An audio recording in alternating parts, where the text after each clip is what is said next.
Sebelum lanjut ke cerita, bagi kalian yang belum subscribe, silakan klik tombol subscribe sekarang juga dan aktifkan lonceng notifikasi agar tidak ketinggalan cerita terbaru dari kami.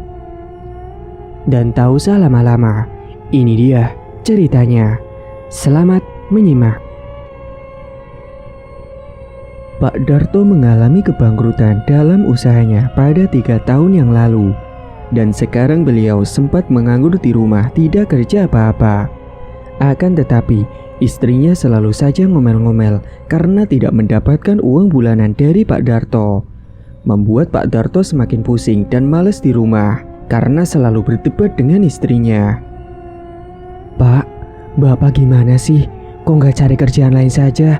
Hidup kita sekarang susah, Pak. Cari utang ke sana kemari," ucap Bu Tina. "Sabar, Bu. Ini juga sedang usaha."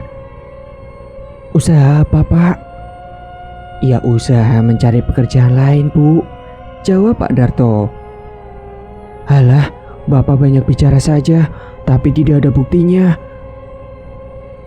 Suatu ketika, akhirnya Pak Darto yang sudah tidak betah di rumah, akhirnya dia pergi dengan alasan akan pergi merantau ke kota metropolitan.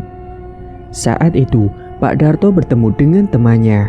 Dia pun ngekos di sana bersama dengan temannya.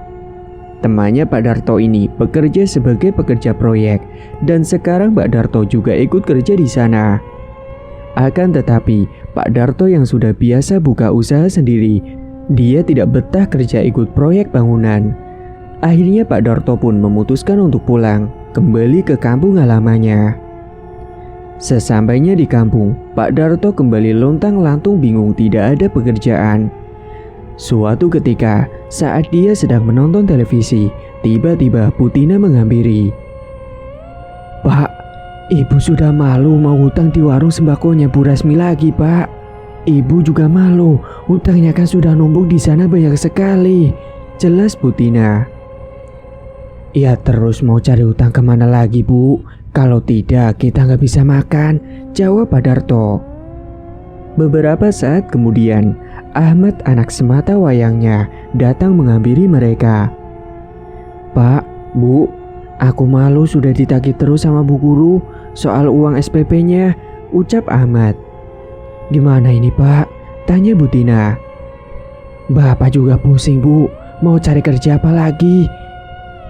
Hingga suatu hari saat Pak Darto tengah duduk di depan teras rumahnya sembari membaca koran, beliau melihat ada berita informasi yang tertera pada koran tersebut.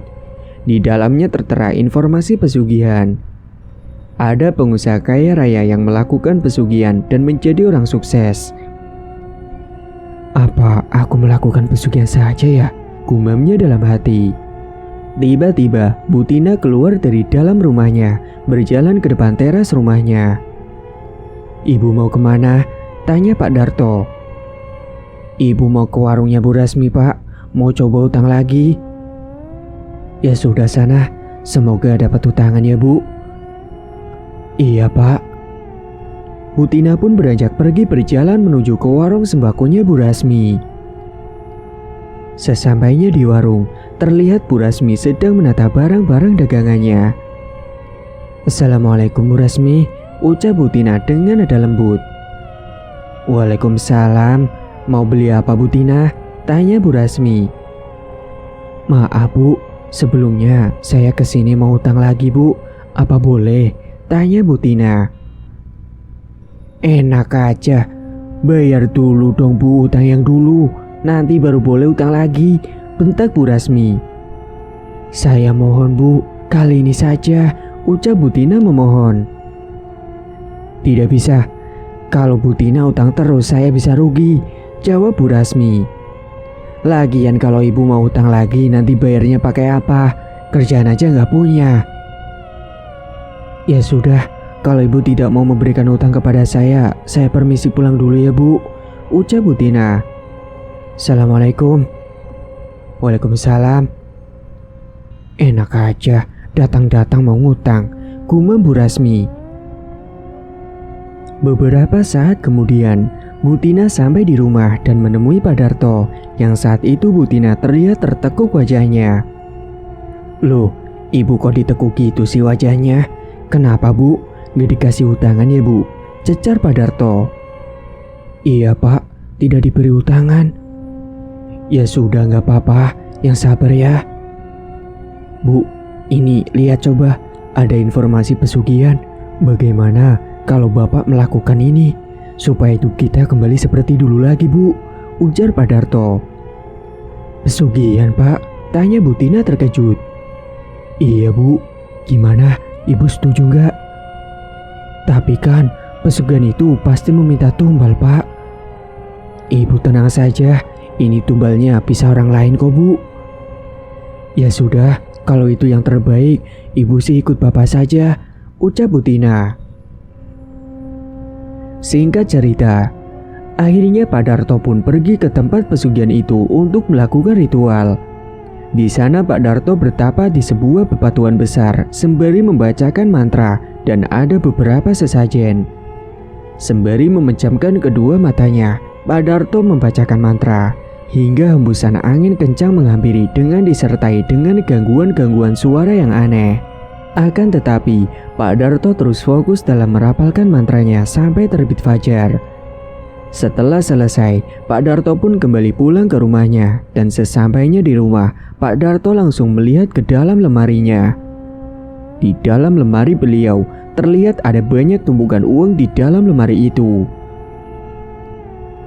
Beberapa bulan kemudian, Pak Darto pun sudah bisa membuka usahanya sendiri.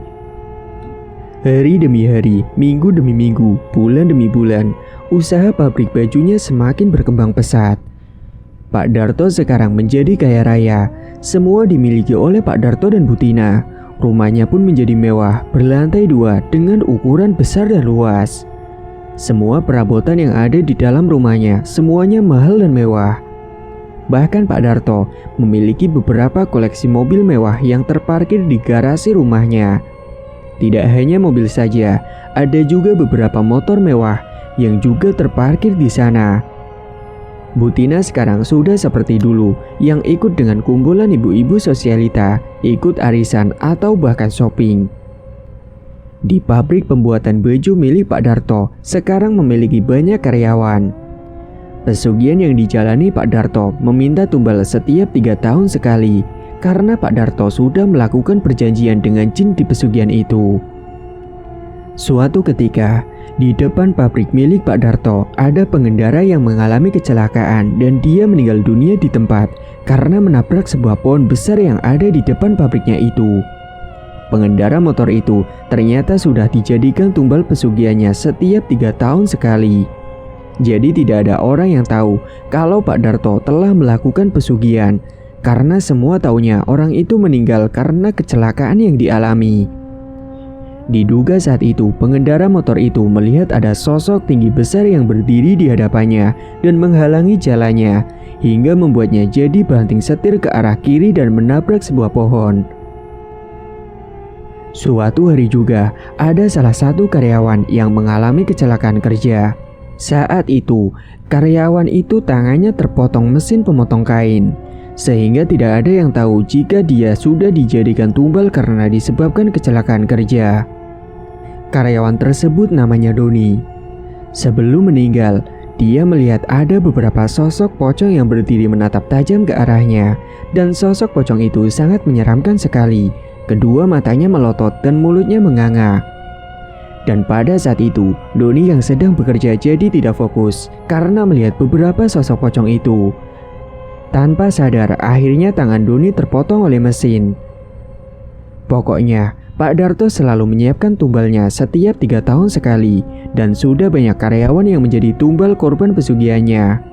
Dan sekarang Pak Darto takut kalau pesugihan yang dilakukannya itu terbongkar, karena sudah banyak karyawannya yang meninggal tiba-tiba yang sudah dijadikan tumbal olehnya. Akhirnya beliau sekarang bingung harus mencari tumbal siapa lagi untuk pesugihannya. Memang setelah mendapatkan tumbal, kekayaan yang didapat oleh Pak Darto semakin banyak dan melimpah. Bahkan sekarang Pak Darto sudah bisa membuka cabang pabrik lain di kota lain. Suatu ketika, saat Pak Darto duduk bersama dengan Bu Tina di belakang rumahnya. Bu, Bapak bingung ini, sebentar lagi Bapak harus menyiapkan tumbal lagi. Kira-kira siapa ya, Bu? Bu Tina pun terdiam sejenak memikirkan siapa yang nantinya akan dijadikan tumbal. Dan saat itu Bu Tina teringat dengan Bu Rasmi yang dulu sudah membuat keluarganya kelaparan karena tidak mau memberikan hutang. Gimana kalau Bu Rasmi saja, Pak? Dulu kan dia sudah tega sama kita, terus dia menghina kita juga. Boleh juga itu, Bu. Singkat cerita, Bu Rasmi yang malam itu sedang menata barang-barang di dalam warungnya. Tiba-tiba dia merasakan pusing pada kepalanya, bahkan sampai matanya berkunang-kunang. Dan saat itu juga akhirnya Bu Rasmi ambruk pingsan seketika. Bruk. Suaminya yang baru datang ke warung langsung panik melihat istrinya terkapar di lantai. Segera Pak Eko meminta bantuan kepada tetangganya. Bu Rasmi pun diangkat masuk ke dalam kamar oleh Pak Edi dan beberapa tetangganya. Di dalam keadaan yang pingsan, tiba-tiba Bu Rasmi berada di sebuah istana yang besar dan mewah. Di sana beliau melihat banyak sosok-sosok yang belum pernah Bu Rasmi lihat. Dan di istana tersebut, Bu Rasmi melihat ada sebuah kereta kencana yang terparkir di depan halaman istana. Bu Rasmi tanpa sadar berjalan masuk ke dalam istana tersebut. Dan saat beliau sedang berjalan, tiba-tiba dia melihat ada beberapa siluman. Ada siluman buaya, siluman harimau, bahkan siluman ular. Anehnya, ketiga siluman itu berdiri mengelilingi tubuhnya Bu Rasmi yang dirantai kuat dengan besi. Sontak Bu Rasmi langsung teriak dan tidak menyangka kalau dirinya di sana dirantai kuat dengan besi yang dikelilingi tiga siluman yang menyeramkan. Tidak mungkin, teriaknya. Beberapa saat kemudian, Bu Rasmi pun akhirnya tersadar dari pingsannya. Napasnya terasa tidak beraturan, keringat dingin membasahi tubuhnya dan tubuhnya dingin semua. Alhamdulillah, akhirnya ibu sadar juga, ucap Pak Eko. Akan tetapi, saat itu terlihat wajahnya Bu Rasmi sangat pucat sekali dan berbeda dari biasanya. Pandangannya seperti kosong kayak orang sedang sakit. Pak Eko kemudian memberikan teh hangat untuk Bu Rasmi supaya lebih tenang. Ini minum dulu, Bu, teh hangatnya, ucap Pak Eko. Perlahan-lahan Bu Rasmi meneguk teh hangat itu. Ibu kenapa bisa pingsan, Bu? Tanya Pak Eko. Tadi waktu di warung itu, ibu tiba-tiba pusing. Terus ibu kunang-kunang dan melihat ada sosok tinggi besar. Tapi kepalanya berwujud harimau seperti mau memangsa ibu. Terus nggak tahu ibu lupa dan tidak sadar. Jelas Bu Rasmi. Ibu halusinasi mungkin. Ibu kecapean saja kali, ucap Pak Eko. Nggak tahu juga, Pak. Soalnya nggak jelas, jawab Bu Rasmi. Kalau gitu, ibu istirahat saja ya, ucap Pak Eko. Bu Rasmi pun menganggukkan kepalanya menjawab ucapan dari suaminya. Tubuh Bu Rasmi saat itu terlihat sangat lemah sekali, tidak berdaya. Singkat cerita, suatu hari saat Bu Rasmi sedang membuka tokonya, Bu Rasmi tiba-tiba merasa pusing lagi pada kepalanya. Dan saat itu Bu Rasmi sekilas mendengar ada suara gamelan yang dimainkan. Suara gamelan? Dari mana ya itu? Gumamnya dalam hati. Beberapa saat kemudian, Pak Eko menghampiri datang ke warung. Ibu kenapa diam saja? Tanya Pak Eko. Bapak dengar gak? Dari tadi ada suara gamelan. Suara gamelan? Bapak gak dengar suara apa-apa, Bu? Itu perasaan ibu aja kali. Beneran, Pak, ibu dengar suara gamelan. Udahlah, Bu, gak usah dihiraukan. Bu Rasmi terlihat seperti orang sakit. Wajahnya pucat dan terlihat kusam, tidak seperti dulu. Ibu masih sakit? Tanya Pak Eko. Enggak kok, Pak, emangnya kenapa? Tapi kok wajah ibu seperti orang sakit sih? Masih lemas saja, Pak, tubuh ibu. Kalau gitu, ibu istirahat saja di kamar, biar bapak yang jaga warung.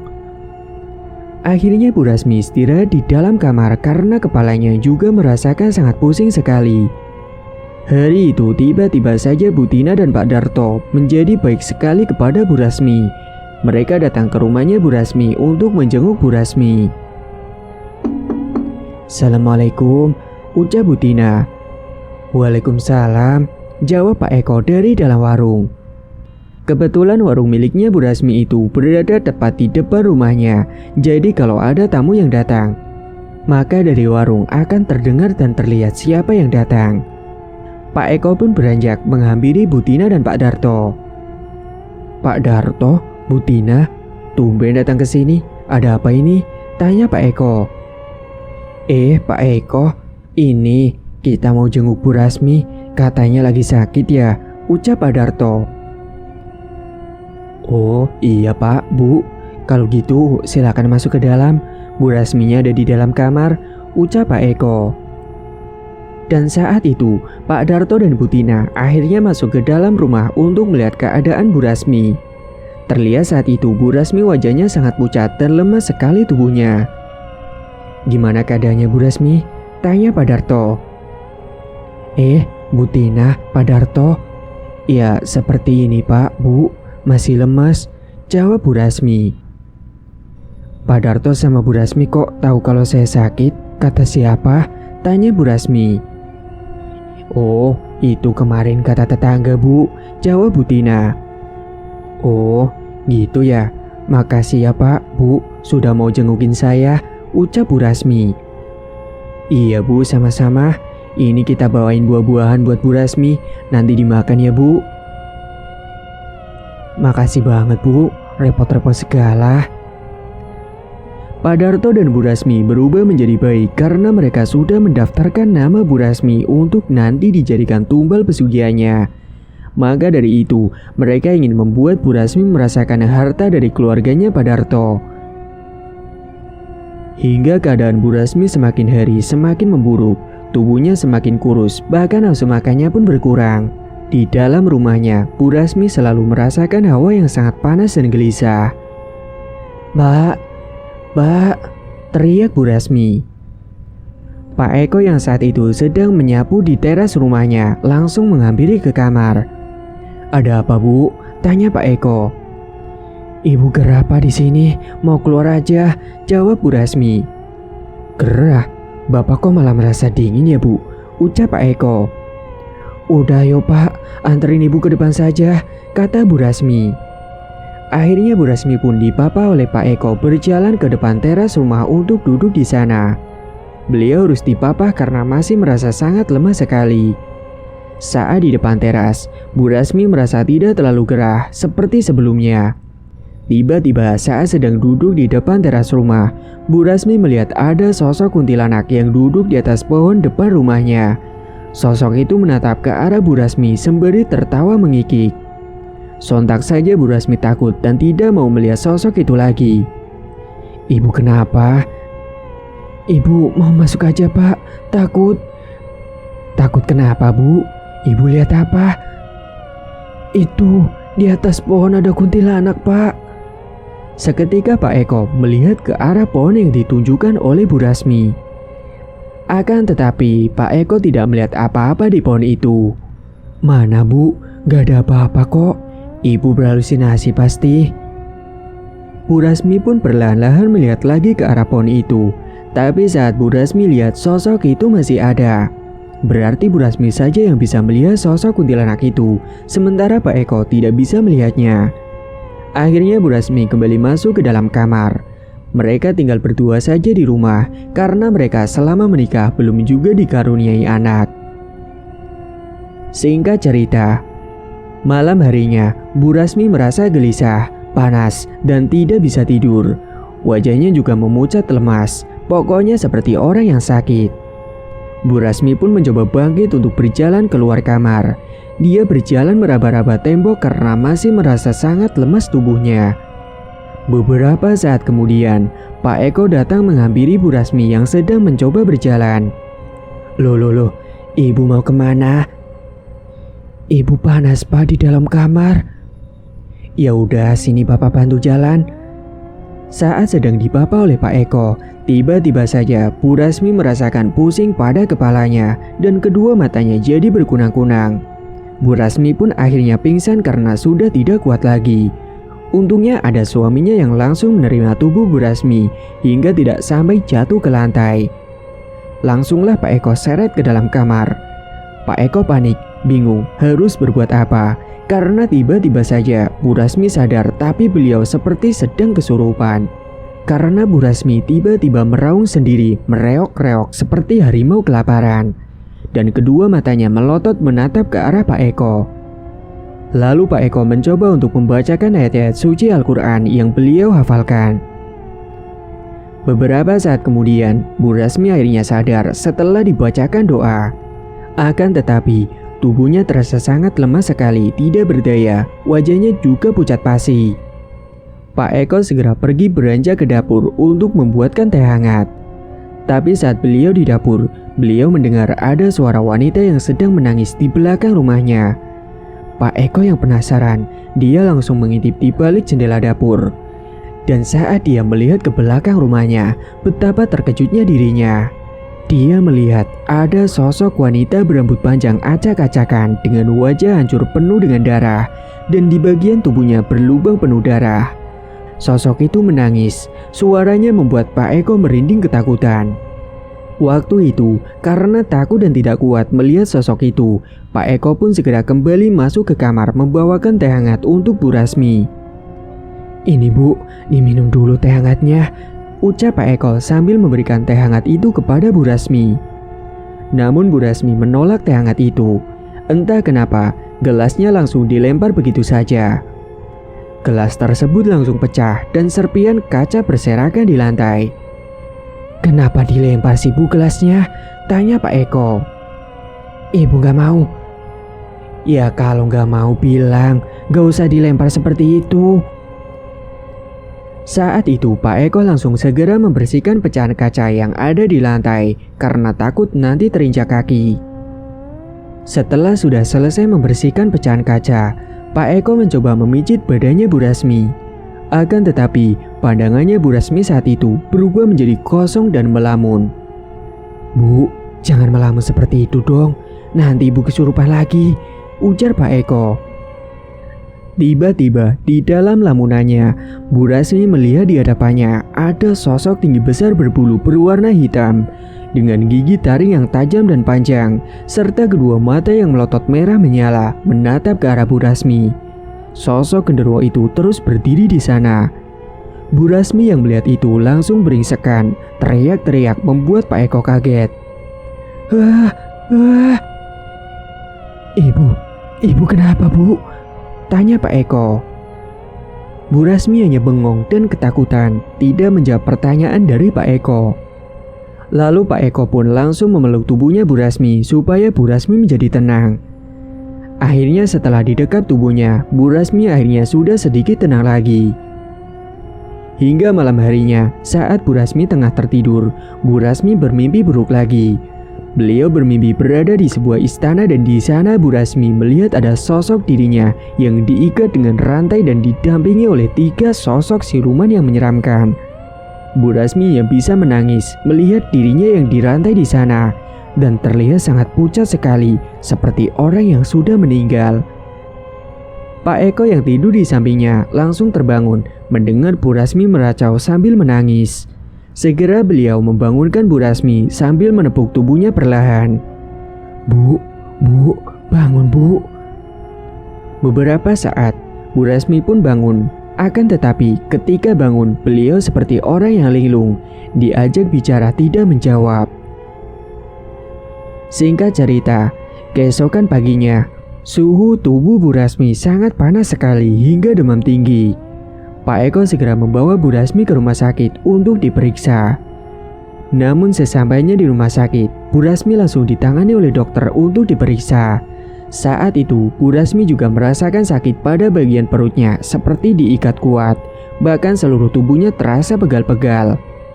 Setelah selesai diperiksa, anehnya dokter mengatakan kalau Bu Rasmi tidak menderita sakit apa-apa. Dokter pun hanya memberikan resep obat untuk menjaga kekebalan tubuh seperti vitamin. Akhirnya Pak Eko dan Bu Rasmi pulang ke rumah. Dan sesampainya di rumah, ternyata sudah ada Bu Tina dan Pak Darto yang duduk menunggu di depan teras rumah. "Assalamualaikum," ucap Pak Eko. "Waalaikumsalam," jawab Pak Darto dan Bu Tina. "Sudah lama menunggu Pak, Bu?" tanya Pak Eko. "Enggak kok, "Kalian dari mana?" tanya Pak Darto. "Saya habis nganterin istri saya ke rumah sakit, Pak, untuk periksa," jawab Pak Eko. "Bapak Ibu sendiri mau apa ya ngomong-ngomong datang ke sini?" tanya Pak Eko. "Oh, ini saya..." Pak Darto belum selesai ngomong, tiba-tiba dipotong. "Kita bicarakan di dalam rumah saja ya, Pak," ucap Pak Eko. Akhirnya mereka semua pun masuk ke dalam rumah untuk mengobrol. Saat itu Bu Rasmi pun ikut duduk di sampingnya Pak Eko. Akan tetapi wajahnya sangat pucat, tubuhnya lemah serta pandangannya kosong dan sayu. "Jadi gimana, Pak? Ada apa?" tanya Pak Eko. "Ini, Pak, saya dan istri saya datang ke sini mau membantu keluarga Pak Eko. Mohon diterima ya, karena ini rezeki kalian," ucap Pak Darto sembari memberikan amplop berwarna coklat. Pak Eko pun menerima amplop yang berisi uang itu dengan rasa berterima kasih. "Iya, terima kasih ya, Pak.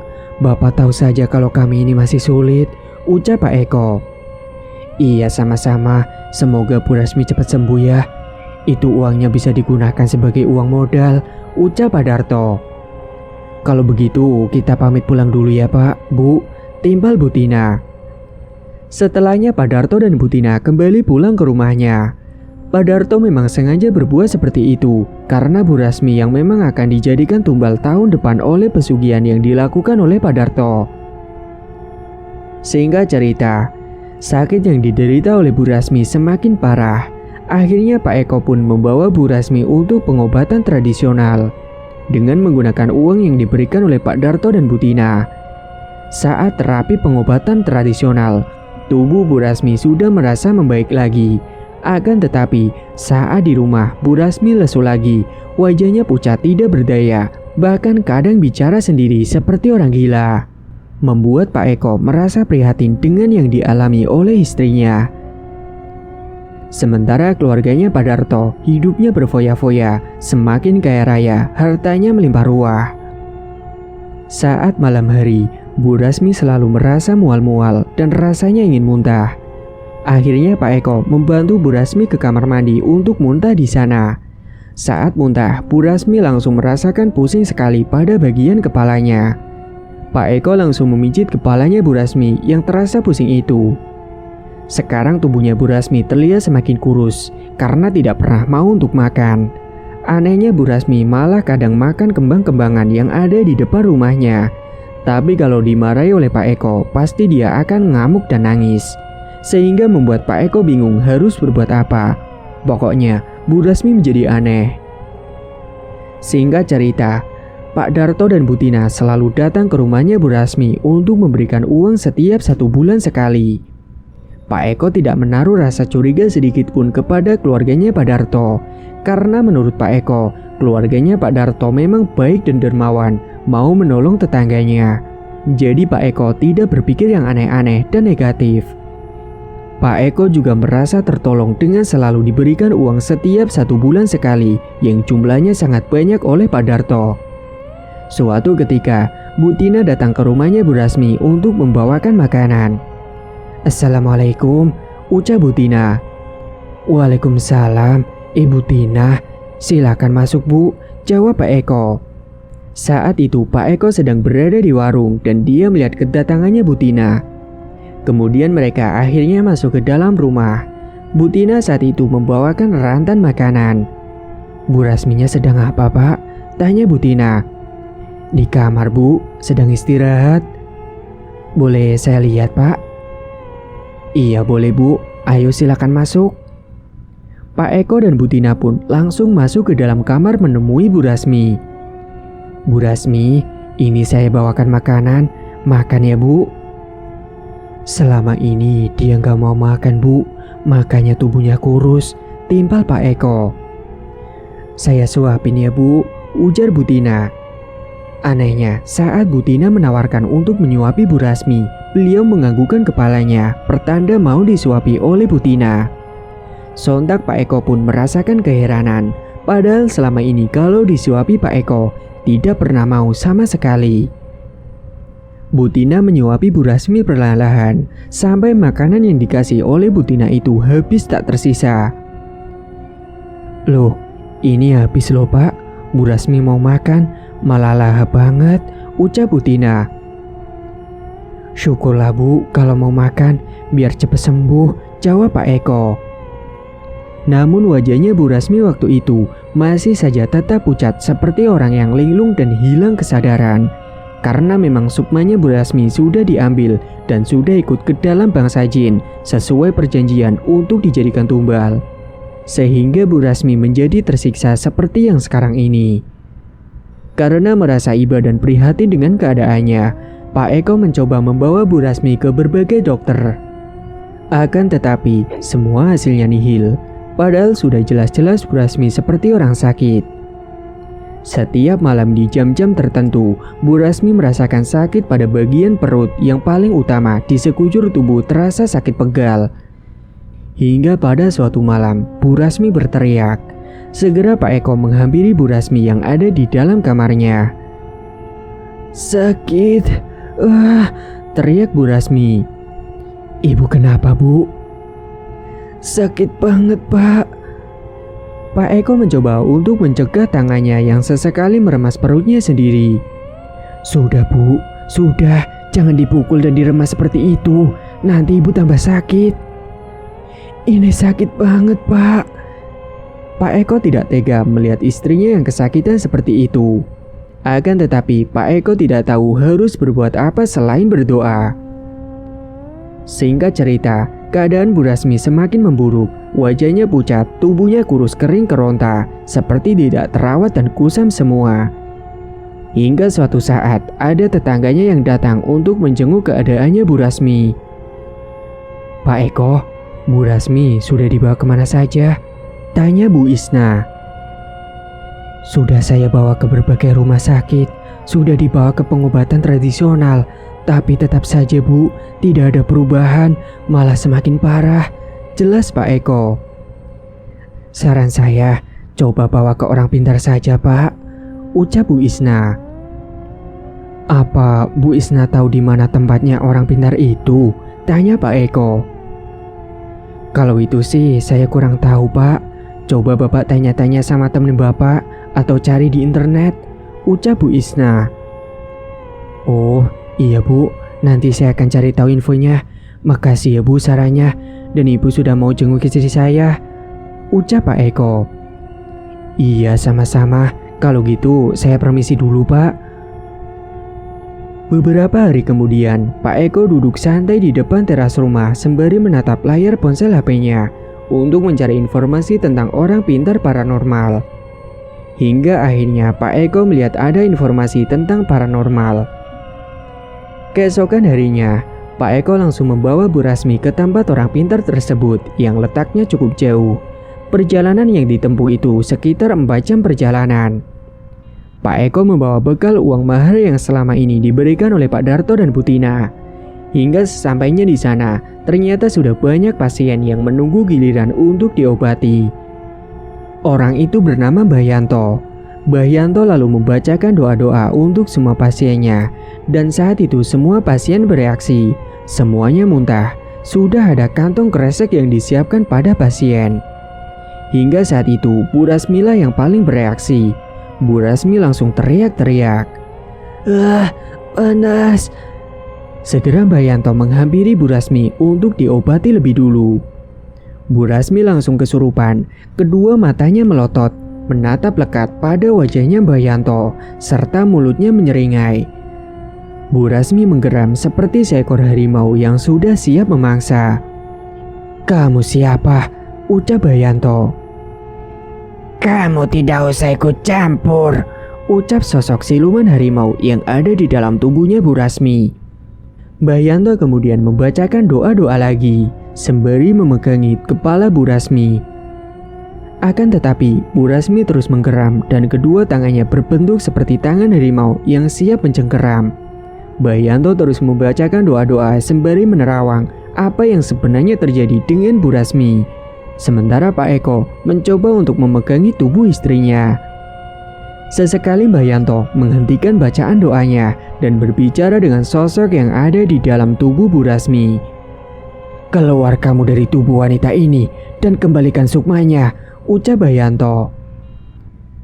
Tidak bisa, dia sudah diserahkan dan sudah melakukan perjanjian, ucap sosok itu. Lalu Mbah Yanto menjelaskan kepada Pak Eko apa yang sebenarnya terjadi dengan Bu Rasmi. Ini istri Bapak Sukmanya sudah dirantai oleh 3 sosok siluman karena akan dijadikan tumbal oleh seseorang, ucap Mbah Yanto. Astagfirullahaladzim, siapa Mbah yang melakukan semua ini? Tanya Pak Eko. Kamu tidak perlu tahu, yang penting Sukmanya istrimu bisa kembali lagi. Ayo semua yang ada di sini, tolong bantu doa, ucap Mbah Yanto. Kemudian Mbah Yanto membacakan doa-doanya kembali untuk mengembalikan Sukmanya Bu Rasmi yang tertawan sudah dirantai oleh 3 siluman karena akan dijadikan tumbal pesugihan. Tiba-tiba Bu Rasmi kesurupan lagi. Tapi kali ini bukan sosok siluman harimau lagi, tetapi sosok siluman ular yang membuat Bu Rasmi menjadi menjulurkan lidahnya maju mundur sama seperti ular sawah. Ketiga siluman itu seperti mempermainkan Mbah Yanto karena semuanya saling bergantian merasuki tubuh Bu Rasmi. Bu Rasmi bahkan tubuhnya menari-nari seperti ular sembari menjulurkan lidahnya. Kali ini sosok itu adalah siluman ular yang masuk ke dalam tubuh Bu Rasmi, ucap Mbah Yanto menjelaskan. Kembalikan Sukmanya wanita itu, atau mau kamu saya bakar, ucap Mbah Yanto pada sosok yang ada di dalam tubuhnya Bu Rasmi. Tidak bisa, dia akan mati. Panggil semua temanmu yang sudah merantai wanita ini, kata Mbah Yanto naik pitam. Mbah Yanto lalu membacakan doa-doanya. Seketika sosok siluman ular yang ada di dalam tubuhnya Bu Rasmi bereaksi. Sosok itu meronta-ronta kepanasan. Panas. Cepat panggil semua siluman yang sudah merantai wanita ini, kata Mbah Yanto. Beberapa saat kemudian, ketiga siluman itu, yaitu siluman harimau, ular, dan buaya, datang semua. Kembalikan Sukmanya wanita ini. Siapa yang sudah melakukan perjanjian dengan kalian? Panggil ratumu, ucap Mbah Yanto. Tiba-tiba, hembusan angin kencang datang membuat suasana semakin mencekam dan bulu kuduk menjadi merinding berdiri semua. Saat itu sosok Ratu Pesugihan datang dengan wajah penuh amarah. Akhirnya Mbah Yanto meminta untuk mengembalikan Sukmanya Bu Rasmi. Akan tetapi sosok itu meminta persyaratan. Persyaratannya yaitu 1 kerbau hitam dan sesajen berupa kembang 7 rupa. Mbah Yanto pun mengiyakan syarat itu. Singkat cerita, Pak Eko dan Bu Rasmi datang lagi dengan menyiapkan persyaratan itu. Lalu diadakannya syukuran doa bersama di rumahnya Mbah Yanto. Kemudian kerbau hitam dan sesajen itu dipersembahkan kepada sosok ratu dan 3 siluman itu. Mbah Yanto membacakan doa ayat kursi pada tubuhnya Bu Rasmi. Dan saat itu Mbah Yanto mengambil Sukmanya Bu Rasmi yang sudah dirantai. Beberapa saat kemudian, Bu Rasmi lemas terkulai, pingsan saat Sukmanya sudah dikembalikan ke dalam raganya.